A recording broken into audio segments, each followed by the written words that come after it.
I'm Sara Cannon, and I'm the really happy recipient of the Anita and Stanley Hirsh Award. Sara is a kind, sensitive, and empathetic woman. Creative, humble, smart, and moved by her heart. She's just a full of joy person, always wanting to help and to be involved. What pulls at her heartstrings is when she knows she can truly make a difference. All qualities that are the perfect fit for Jewish family service. I like to think of myself as fully engaged in the world. I'm not a religious person, but I'm really immersed in my culture and the concepts and tenets of being Jewish. My practice has really been in Tikkun Olam. It's saying that we should do things to make the world a better place. I was born in Brooklyn, New York, and my parents brought me out here to Los Angeles when I was 2. My parents had almost nothing when we were growing up. We're very working class people. As little as we had, my parents made a great big deal of it. And my happiest memories were all the fuss that we made over the Jewish holidays. This wall makes me extremely happy just looking at it. This is me and my mother. My mom showed you still give and you still care. You know, it's that old-fashioned Jewish neighborhood that not everyone is Jewish, but you all help out. You all, if someone is sick, you bring them food. And it's just part of, to me and Sara, I guess, the Jewish nature. One of the most special pictures I have is that of my sister and me, my sister Joby. Sara just loves it. I mean, it's a part of her inner nature to give. I remember that Jewish Family Services was available to help families in need and in trouble. And I was very young, and I know that we went there for a certain amount of time. My parents took advantage of it, and I'm very happy they did. I think you need a certain amount of awareness to get help. She is just such an empathetic and kind and generous person. She loves being with people, making them feel comfortable in whatever situation they find themselves in. When I got married and became comfortable in life, it was just a natural thing to see people who didn't have what I had, to give them help. They made sure that we weren't, I don't know if spoiled is the right word, but that we're really conscious of other people. I feel that everybody has an obligation to do something for somebody else.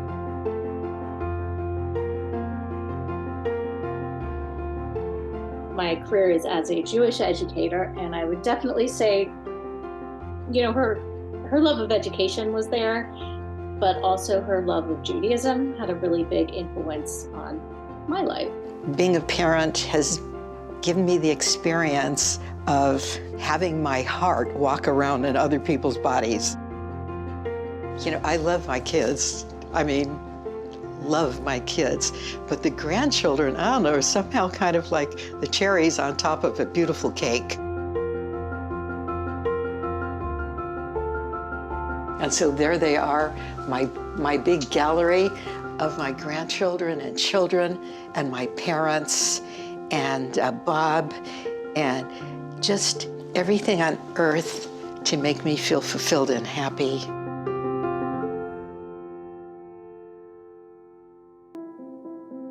I first met Sara on a tour that I set up for Sara and Robert. And she said, you've been donors for a very long time, and we want you to actually see what you're donating to. And I remember like yesterday, as Sara got into the front seat of my car and we started schmoozing, and there was such a incredible presence about her. Jewish Family Service really pulled at my heart and my soul, and I knew that I had to work for it as well as donate to it. So after the tour, Sara came to me and said, Carol, my heart really is speaking towards the domestic violence program. And this is where I really see myself volunteering. Sara worked on our 24-hour crisis hotline, answering calls. When I was answering phones from people who were in need, I felt that I could be my most human and talk to them, find out what the problem was, and figure out how I could direct them for help. She was the perfect volunteer and so ready to assist the staff as well as clients. I did that for several years, and then I went to work in the Van Nuys Courthouse. We placed volunteers there that would support anybody that would need a restraining order. So these people come, immense courage, come to this restraining order clinic to do something legal to help themselves out of this horrible situation.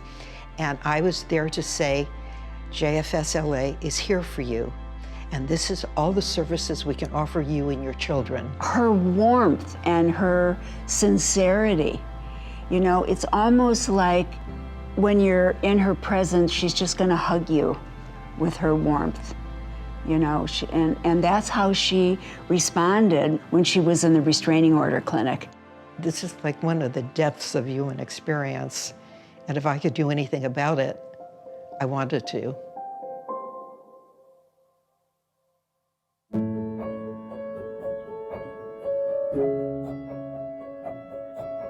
I was looking at a newspaper and it had a little article about volunteering in Los Angeles. And there was the Skirball Museum. I trained for about 10 months in their collection, in what it meant to the greater community, and it was eye-opening. I think I met Sara about 40 years ago.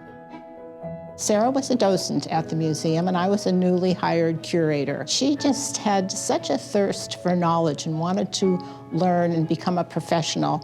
So she decided to go back to school, and she got a master's from USC. The field of art education is incredibly enriching, but once you learn about the vocabulary of art and architecture, you could take that with you for life.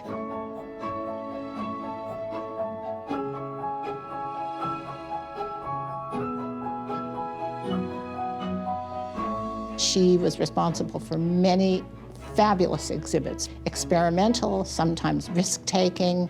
Visual art is putting together feelings and ideas that people can see. And if you look around my home, there's lots of chairs, and for some reason, blue resonates with me. She had a very active profession, but she was looking forward to retirement. I said, well, Sara, how are you going to fill your time? She said, I will have no problem at all. I just have so much energy and time, and I just want to give back to the community. One of the benefits of having art in a community building like this is that people come in for lots of services, and the way they perceive the areas that they're in make a difference. Large-scale work of art, it's about 10 feet by 11 feet, and it's exuberant.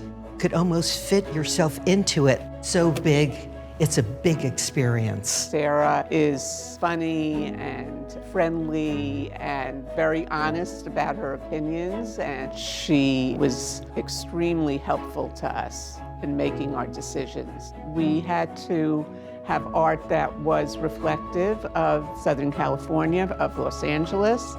We wanted local artists. We wanted the art to reflect the diversity of our staff, of our clientele. Sara really understood what the art should accomplish. When Holocaust survivors come into a room and there's bright colors of gorgeous art, it makes them happy. The art and the color transfers to them a feeling of well-being. And so a lot of people come into the building because they're seeking help, and the art makes the walls, makes the space more friendly. It makes it more accessible. It makes it more human. I started my career in a Jewish space, so many years ago, and we've been avid and devoted members of the Jewish Skirball Museum.